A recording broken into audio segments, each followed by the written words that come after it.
Franck, pour Radioactivité, nous avons le plaisir d'être par téléphone avec Jérémy Crédeville. Bonjour. Bonjour.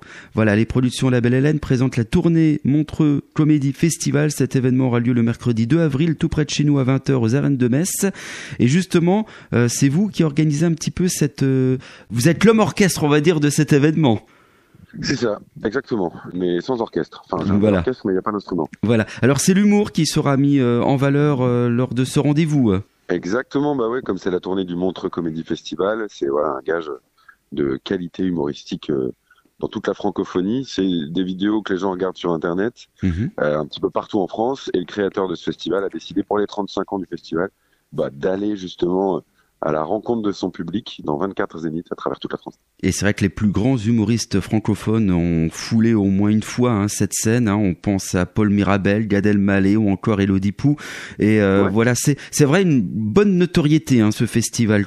Ah bah clairement, ouais, c'est une marque. C'est ça qui est génial. C'est beaucoup d'humoristes émergents parce que c'est ça qui est génial dans Montreux. C'est pas que des têtes d'affiche.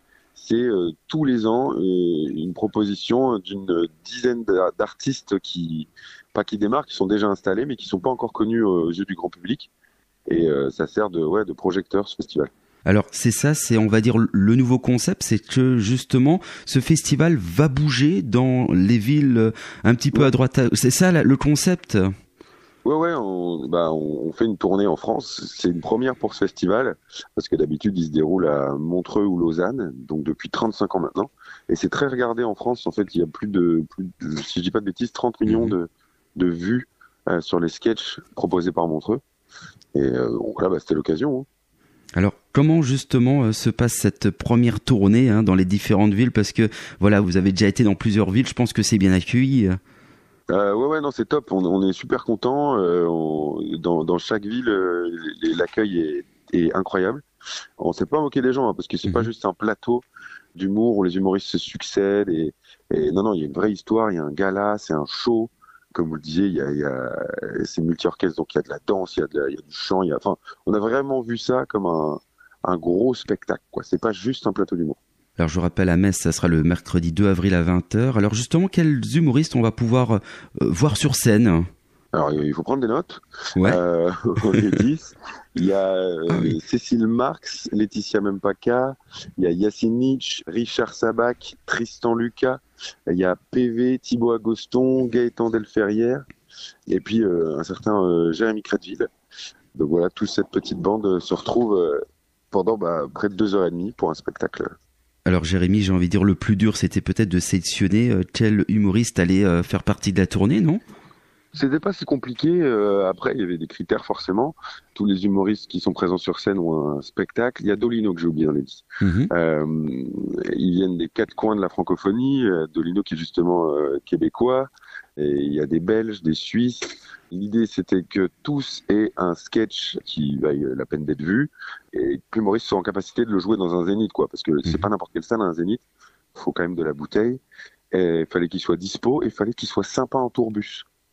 Ça rentrait dans les critères aussi, parce qu'en fait, on part vraiment dans une vie de troupe pendant 2 mois, là, non-stop, et on vit dans un tourbus, quoi. C'est-à-dire qu'on dort ensemble, on mange ensemble, on vit ensemble. Voilà, c'est une vraie tournée, c'est limite familial pour vous, hein. C'est une colo, ouais. Donc ça se passe bien, cette colo?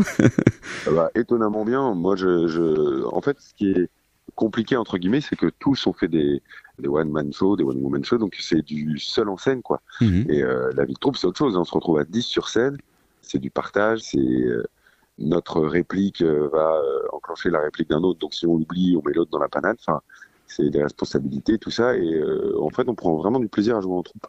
C'est chacun leur tour, ils ne seront pas tous sur scène. Comment ça se passe concrètement?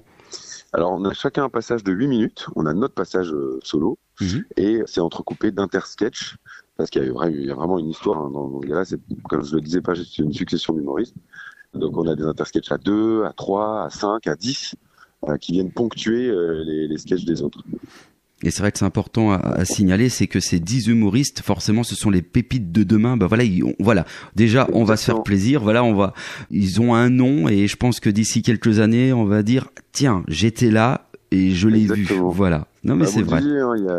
Il y a 10 ans, Paul Mirabel, personne ne le connaissait et maintenant, c'est un incontournable de l'humour qui remplit des zéniths à foison. Ah, c'est la même chose.